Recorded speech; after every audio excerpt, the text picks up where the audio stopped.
She sent you a text saying, hey, we're coming up at the end of the 2 weeks, you know, we need the video. Right. And then you send her a video, and she feels, and the artist felt, because I saw both their texts, that maybe you rushed a little because there were things that were wrong with it that has nothing to do with Ms. Thomas's creative vision. This is the plaintiff, Jasmine Thomas. She says she was hired to direct a music video by the defendant, who claims he's a professional videographer, and the guy overstepped his responsibilities. She's not happy with the final product and is suing for the return of the $300 she paid him.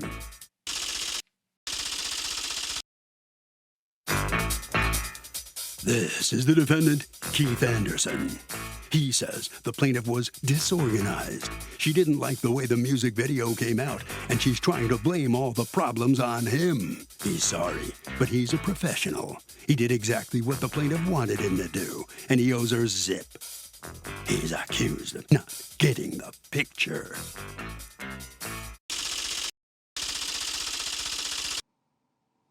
All parties, please raise your right hand. What you are about to witness is real. The participants are not actors. They are actual litigants with a case pending in civil court. Both parties have agreed to drop their claims and have their cases settled here before Judge Marilyn Milian in our forum, the People's Court. People's Court is now in session. The Honorable Judge Marilyn Milian is now presiding. Litigants have been sworn, Your Honor. Thank you, Douglas. You're welcome. Ms. Thomas, let's start with you. What kind of business are you in? I'm in the music industry. I'm a video director as well as an artist developer. Okay, all right. And you were hired by a particular artist to create a music video? Yes. All right, and tell me what that music video was supposed to entail and how the defendant comes into play there. It was going to be about an artist that was kind of dreaming of making it big, and he wanted to portray his journey on the things that he went through to get there. Okay, so you said you'd worked with Mr. Anderson before. How many times had you worked with him? Too many to count. Like, well, literally you gotta, over 50 videos. Over 50 videos. Oh, that many? 75. Okay. Like, so you hired Mr. Anderson, and you end up in an agreement, and this is the agreement that you both sign in January of 2021. yes. All right, the agreed upon price is $300, so you pay him the $300, and what goes wrong?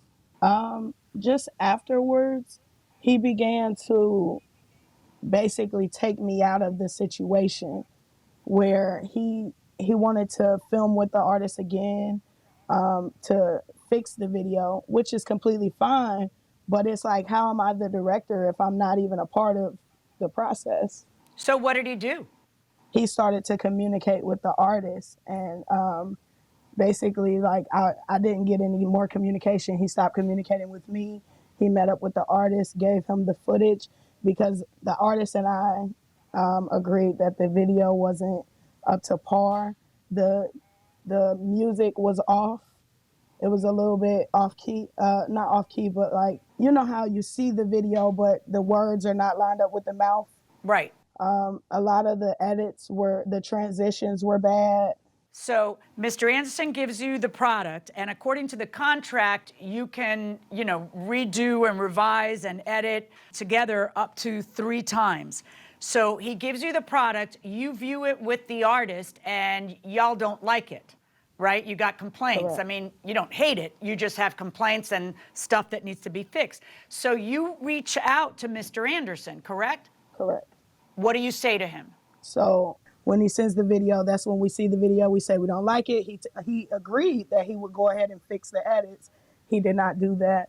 Okay, And now what he says, we're a month later, and we still don't have an edit. there was, at one point, there was a discussion where he said, well, give me the timestamps of what you want to change, right? Correct. We talked on the phone about timestamps because the video is horrible all throughout. There's not really a time that I can tell you the music is off. You see what I'm saying? There's no really time that I need to give you. I'm just telling you in general, the music is off. The transitions are not good. You see, there's nothing to really timestamp. we need to revise all together. We need to come back to the drawing board and do our meetup like we discussed so that we can really get into this, you see? And he didn't want to do that. Let me hear from you, Mr. Anderson. So we agreed to shoot the video. We shot it all at one location because all throughout the video it was like we just couldn't find like certain locations or whatever, and she needed particular locations. But so we had to improvise a lot for the video. And so that's what we did. We improvised. We got everything that we could get done to at least try to make it make sense. 2 weeks later, I sent her the video. But before that, she told me, 'cause I have the message right here. She sent you a text saying, hey, we're coming up at the end of the 2 weeks. You know, we need the video. Right. And then you send her a video. And she feels, and the artist felt, because I saw both their texts, that maybe you rushed a little because there were things that were wrong with it that has nothing to do with Ms. Thomas's creative vision. In other words, I hear what you're saying. You felt it didn't make sense. According to you, you claim the artist felt the story didn't make sense. But, you know, the bottom line is it's not your job to decide, you know, if she's going to fail at giving the artist a product, that's between her and the artist. She's hired you to take the video. So you're not the creative director. She's a creative director. And there were a lot of the complaints had nothing to do with that. It had to do with the lips should move when the sound comes out. And that's all on you. So what happened here? How did the things break down so badly between you and somebody who, according to her, has given you business 75 times in the past? To me, it didn't seem like the business broke down ever. I feel like we stopped talking, and she never said. Right, and I have this. I do have this text up where she says, "I like it a lot, but a couple of times the beat didn't feel properly aligned, and sometimes slow-mo was." And then you say, "Okay, send me the timestamps, and I'll correct it." And then she sends you what the artist said, and then you say, "All right," and she says, "Could I get the complete files also?" To which you respond, the story was never really there because so much had to get compromised and was last minute. I can't do nothing about that. I will adjust everything else so. Why are you even saying that? That's kind of hostile, and she couldn't have been more polite. And then what happens? You start ghosting her. I need the footage. Then a day later, I need the footage today. And then a day after, 2 days after that, is there a problem? Why are you ignoring me? I'm not even pressing you for edits. I just want the footage. And then your next text to her is, he has the footage. When did you decide to start dealing directly with the artist?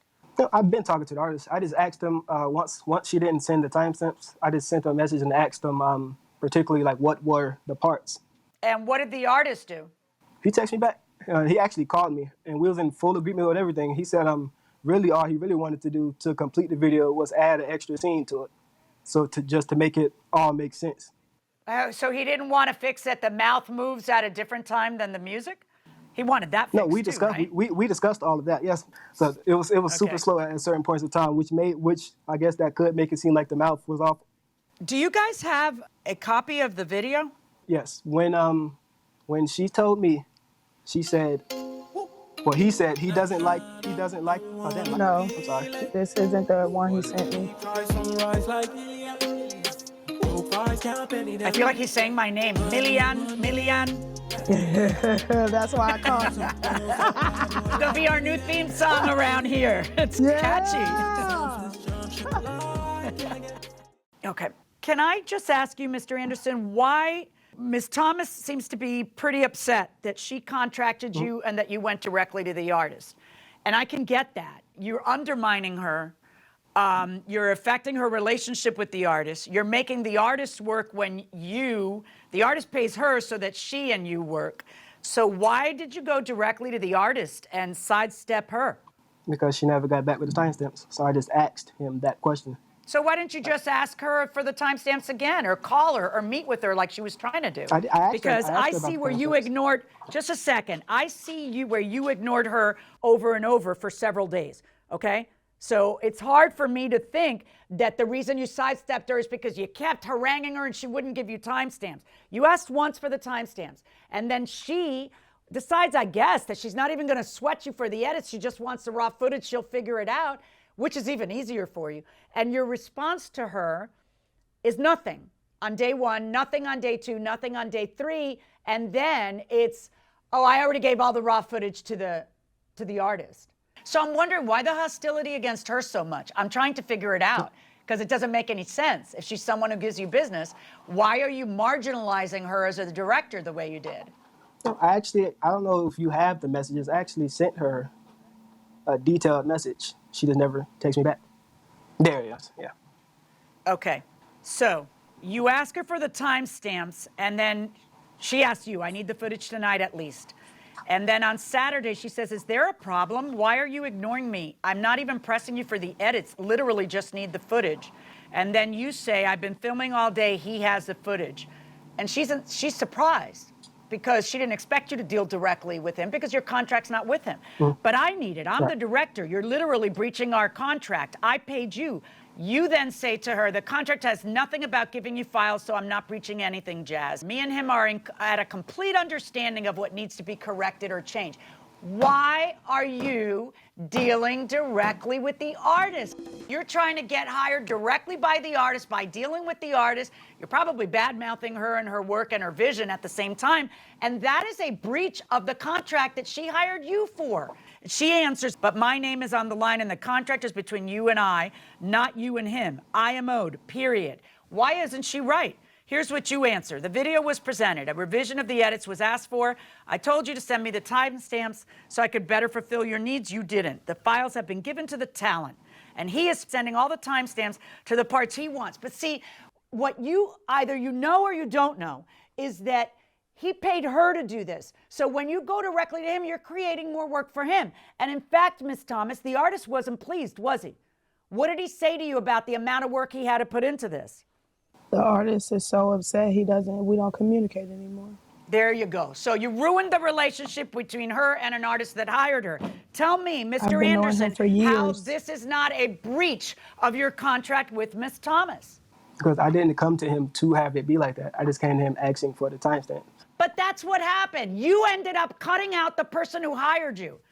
And I don't even know why you would do that. I don't know if it's, because you're too familiar with Ms. Thomas, because she's a woman, because you weren't thinking. I don't care what your reason is. The end result is the same. You ended up affecting the relationship she had with the client. You undermined her completely. And then you're sitting there talking about, hey, what you wrote didn't make sense anyway. And then you end up dealing directly with her client who now doesn't hire her.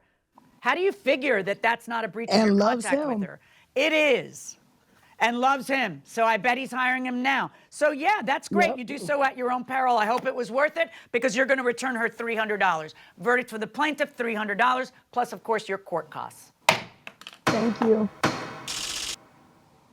So the plaintiff prevails. She will get her money back from Mr. Anderson. Mr. Anderson, let me ask you something. You heard what the judge just said to you. Do you understand her decision and why she made it that way? Yes, I understand. Do you feel bad? You should. I mean, you really did do something totally wrong here. No, I didn't feel like I did anything wrong. I guess it was just went about the wrong way. So. Well, you learned a lesson the hard way, I think. All right, Ms. Thomas, I think everybody feels for you. You really did kind of get cut out here. Obviously, you're not going to work with him anymore, are you?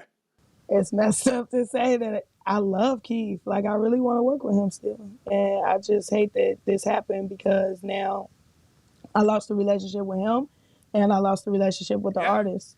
And I just want to say there was so much more that I wanted to address in the case, but it is what it is. I won. So at least we get to see that I'll fight for my artists. All right, that'll do it. Thank you very much, Ms. Thomas. All right, Harvey, what do you think? Doug, we've talked about this before. When you text somebody in the middle of a job and you want them to respond, you can't expect them to respond like that. But at a point, if they don't respond and you lose confidence, you do have a right to protect yourself, to mitigate your damages, and it may even be to hire somebody else. So if you are on that other side and you get a text from somebody in the middle of the job, you got to respond in a reasonable amount of time.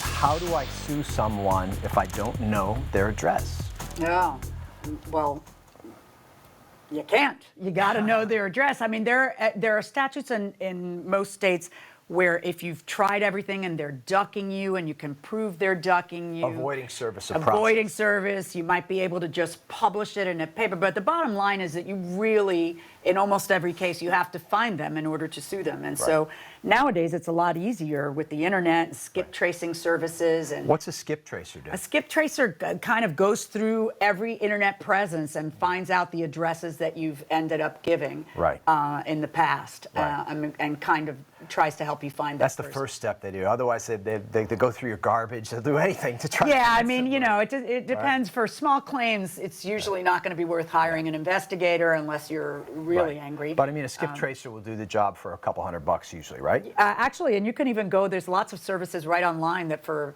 $30, Right, you know, or for even something, less. they'll. The thing is, are you getting accurate information? This is the plaintiff, Mr. Flores. He says he rented a room from the defendant, and the guy out and out cheated him. The day he and his partner were supposed to move in, he was told he couldn't due to COVID regulations. He's suing the scammer for $1,434.67, the amount he's owed. This is the defendant, Mark William Hiles. He says his current tenants were causing problems for the plaintiff, and it was the plaintiff who backed out of their deal. He's sorry, but he simply doesn't owe the plaintiff any money. He's accused of being a double-crosser. All parties, please raise your right hands. Welcome back to the People's Court. Next case on the docket, the plaintiff says that he rented a room from the defendant. Turned out to be a very hostile environment, and says the defendant tried to hide that fact from him. But the defendant says his other tenants started causing some problems which he had no control over, and he's sorry but owes this guy nothing. It's the case of, I live in a hostile environment. Thank you, Douglas. You're welcome. Mr. Flores, what happened? So on October 27th, I responded to the ad that Mark posted on Craigslist. It was for a small room in a house in San Francisco. So on October 28th... So at some point you agree that you're going to rent a room from him in a particular house. Did he tell you that there were other people living in the house? Yes, he did. He said that a couple were living inside the house, that I'll be sharing the house with them. Okay, didn't you want to meet them before you handed money over to make sure you liked them? What if there was a huge problem? I didn't think anything of that. At the time, I was just looking for a place to live, and that, you know, it was just within my budget. Okay, so you paid him October's rent of $645, and then you paid him, you paid him a total of $1,000, right? Yeah, so that would have been partial November rent. Did you see it? Did you see the place? Yes, ma'am. I did, Okay, Your Honor. so you go to see the place, and what happens when you go see the place?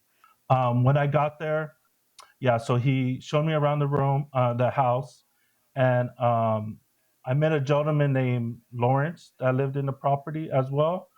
There were an altercation between them two. Mark said a comment to him. What do you mean they started an altercation? What happened?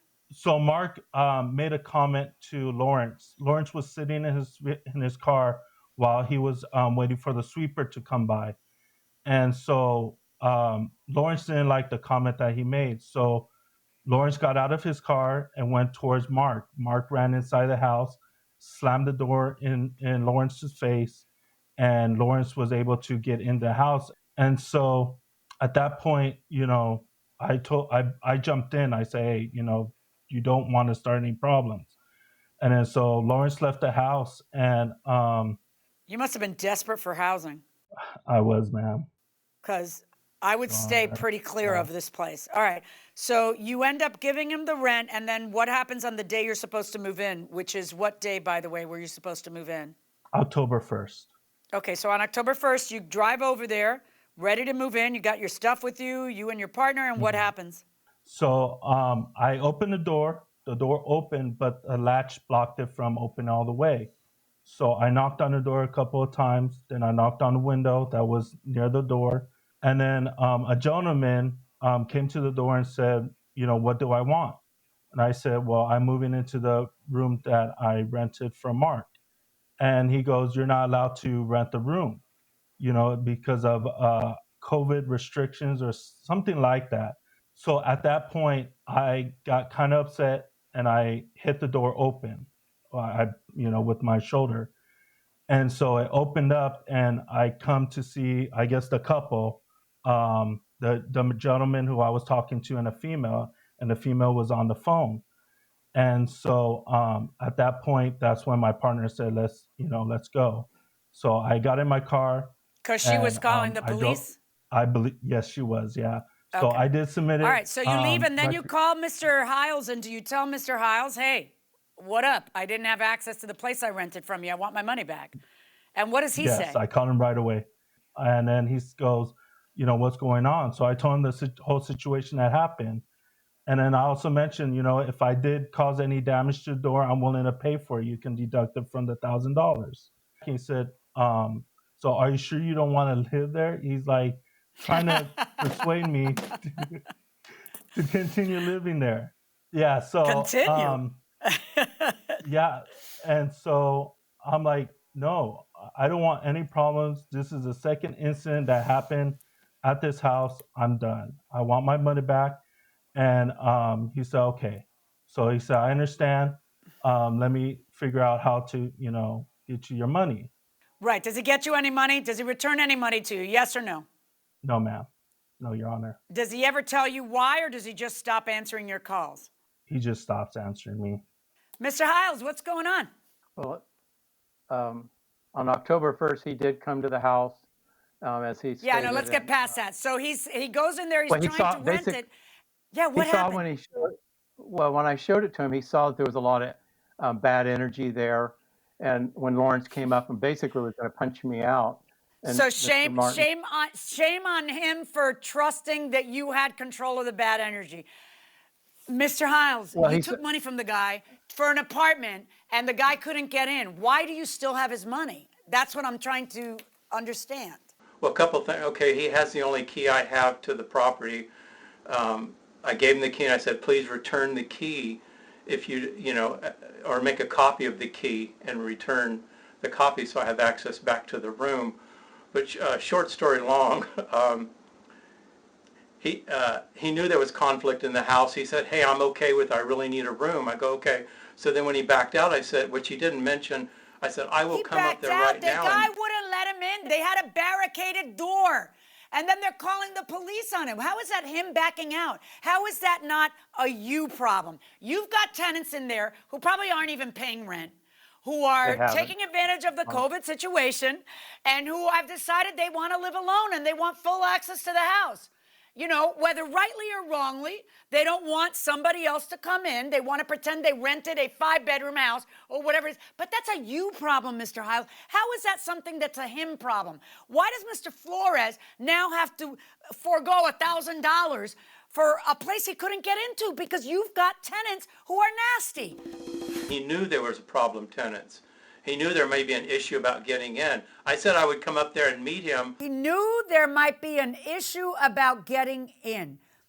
Why? Because the tenants were mad at you for something? They're always in San Francisco. You don't think that at a minimum, your body should have been there with a key to your place to let him in on that first day and make sure things went smoothly? You literally gave him the only key you have. Now you don't even have access to the place. Well, no, I've been there since then.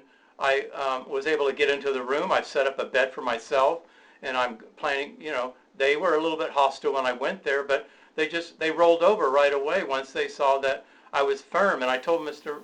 that, let me just meet you there. I'll get you in right away, and once you establish yourself, it wasn't that big of a deal. They're just like a dog that doesn't bite, they just, they were intimidating him, and he understood because his partner is on probation and didn't want to be involved with any police action, and I can understand that. That makes sense. Of course he doesn't want to have police action. He doesn't want to move into a place where people calling the police on him. He doesn't want to, he sees his partner barge through the door already. Yeah, he doesn't want any part of this, neither does anybody else, because they were barricaded from coming into the place you rented them. That is a you problem. You said you would return the money and then you didn't. What happened? I was going to still charge him for 1 month's rent. Did you? Oh, really? That's rich. No, you're not. Yeah. You're not. No, I got news for you. You're not going to charge him a penny because the guy tried to move in and you have rented to people who added a second lock and wouldn't let him in and called the police on him. That is not giving him access to an apartment. So you're going to give him back his entire $1,000. That's what's going to happen. You're entitled to the $1,000. You're entitled to prejudgment statutory interest since the day that you paid him the $1,000. You're entitled to your court costs because you shouldn't be out any money. And I wish you good luck. And I wish you good luck. I don't know what you're going to do. You've moved in there so you can keep control of the situation. You still can't evict them? No. COVID has messed up everything, as we all know. So yeah, we're bed buddies. So they haven't paid rent since when? March, yeah. March. And so March, now yeah. are you actually living in the apartment? I'm going to go up there periodically and just stay the night. And of course, my girlfriend won't go with me. It's too hostile. But Oh, you think? Yeah. yeah. I'll go up and just. Oh, but they're like a dog that won't bite.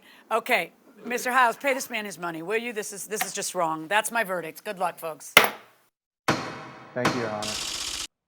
So the plaintiff is going to get $1,000 back. Mr. Hiles, the defendant. You know, it's amazing. You were trying to charge him a month's rent, and the guy couldn't even get in the building. How could you think you're going to prevail on that? Well, I thought because when he came there, I was getting ready to be in a fist fight with this tenant that lives in the back, and he defended me, which was very honorable. But he knew, I mean, I felt like he knew that it was going to be a stretch to get a room in San Francisco for under $500, approximately $500. I thought he had more, I don't know, aggression that he could just make it happen. And your girlfriend won't even go there because it's too hostile? You think the guy would feel safe being in there? Yeah, I know. The COVID has just really messed everything up. All right. Well, good luck to you. Mr. Flores, how do you feel? You're going to get $1,000. You didn't get everything you wanted, but hey, look, you're going to get your money back, okay? Yeah, I feel great about it. At least I got my money back, and I'm able to use that to my for my next place. Have you found a place to live yet in the San Francisco area? It is expensive. Not yet? It sure is. Well, good luck to you. That'll do it for this case. Let's see what the judges have to say. Wow, really, it's just, this situation of this pandemic has left these kinds of situations like a game of musical chairs between, a vendor and a purchaser, or a landlord and a tenant. There's money, and the money gets thrown up in the air, and the last one, the guy who's caught without a chair, doesn't have money. That's right. And what happened here is the landlord ran over and grabbed the chair and knocked the other guy's butt out onto the floor and kept $1,000. Yeah. You just can't play that way. Because when he had last gone around, somebody ripped him off of $10,000. Right, and everybody wants to fade the heat and fade the pain. So he feels somewhere ripped else. off because he can't pay his mortgage, and it's just a mess all the way around. Oh my God, this better end soon. Jake wants to know this. Hey, Harvey, I've been watching the People's Court since the Wapner days. Have you ever thought about doing a special People's Court show featuring the very best cases from all 4 of the judges? Well, yeah, I think that sounds like an interesting idea. Here's the thing about that idea. I don't own this show. Stu Billett does. So write Stu Billett. That'll do it for this case. Litigants for the next case inside the courtroom. This is the plaintiff, Karina Montoya. She says she hired the defendant to design and make a wedding dress, and the woman totally dropped the ball. She had to leave for her wedding in Las Vegas with no dress due to the defendant's ineptitude. And she's here suing her for the $1,561.71 she is now owed.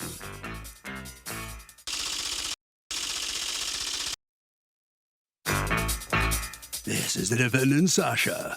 She says she mailed the dress, and according to the tracking number, the dress was delivered to the plaintiff. She's never had a disgruntled bride in her career. She definitely doesn't owe the plaintiff a refund, and she thinks the judge is going to agree. She's accused of a dress disaster.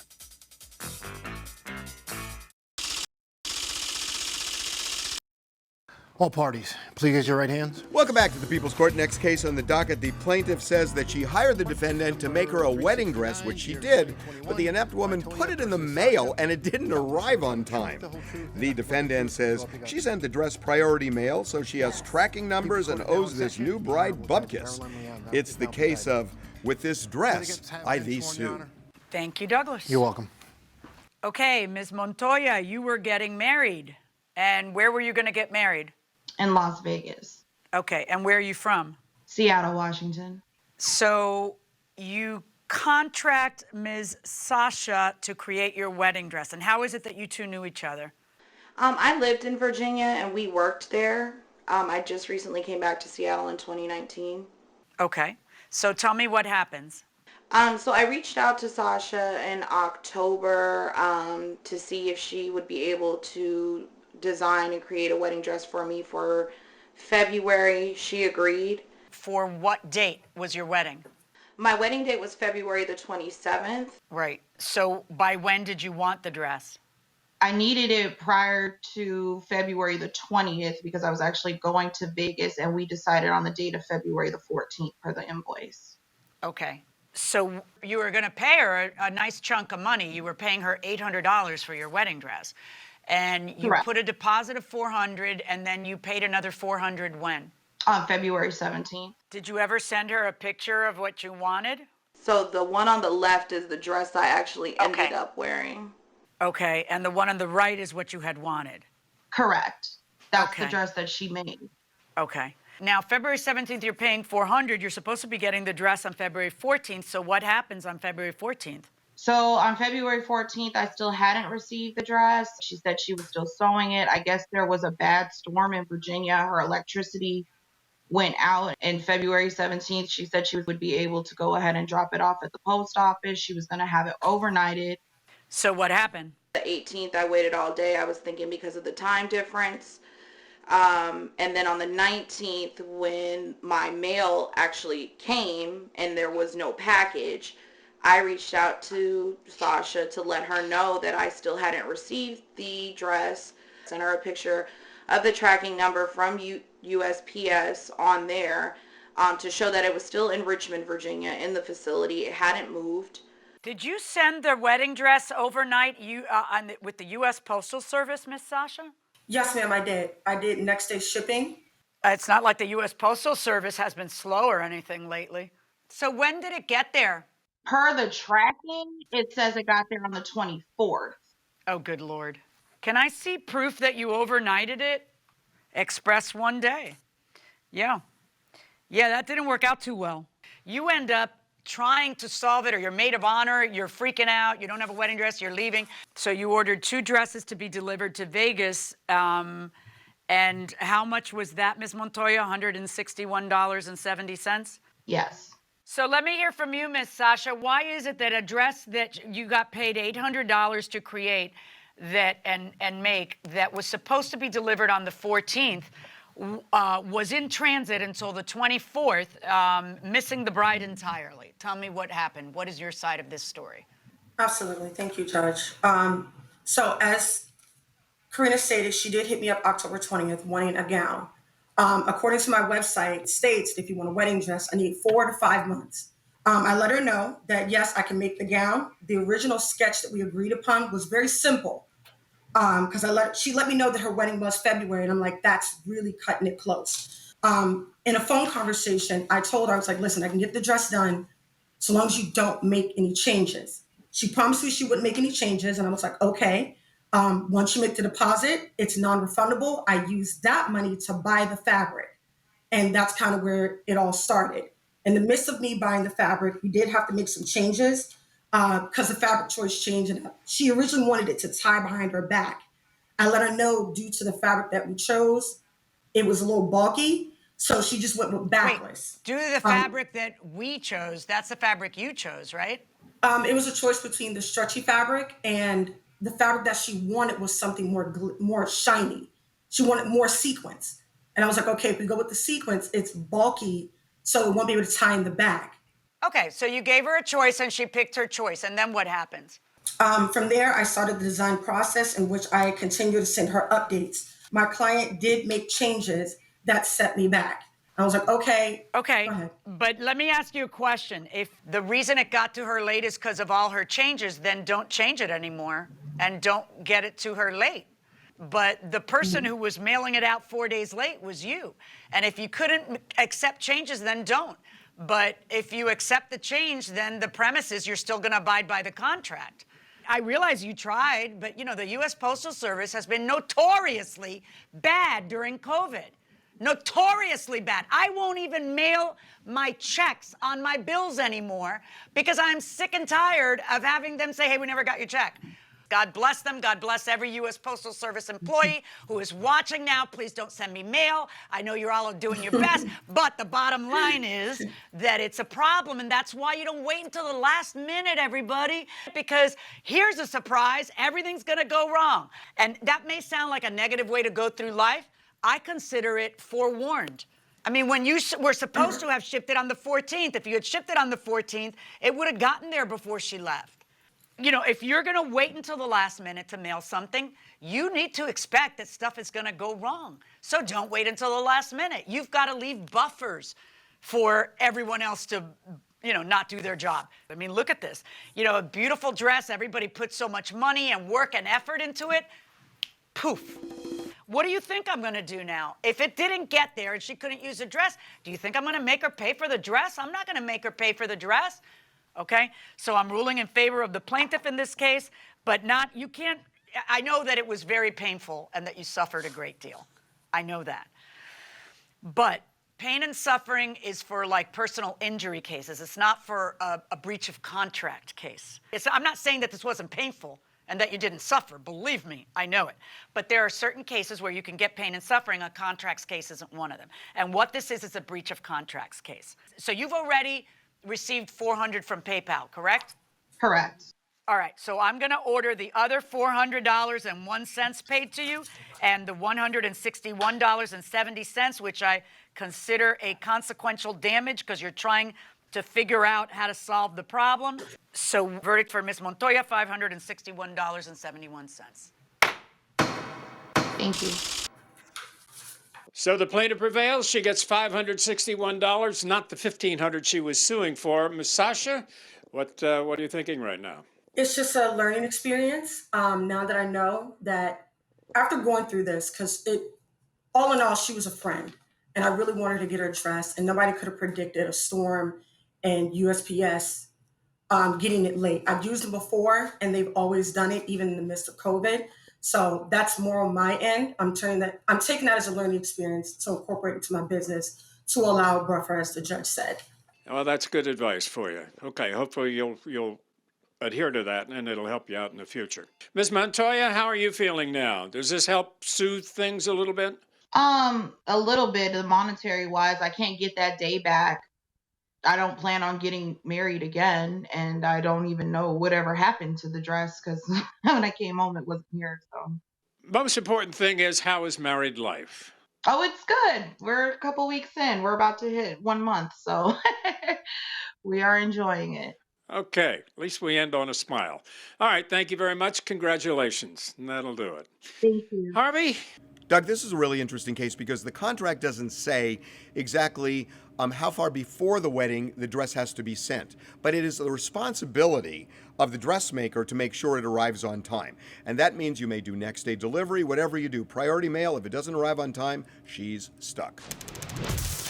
Do you have a teacher story about the difference that they made in your life? I had a teacher in high school named Mr. Piscatelli, who you now know. That's right.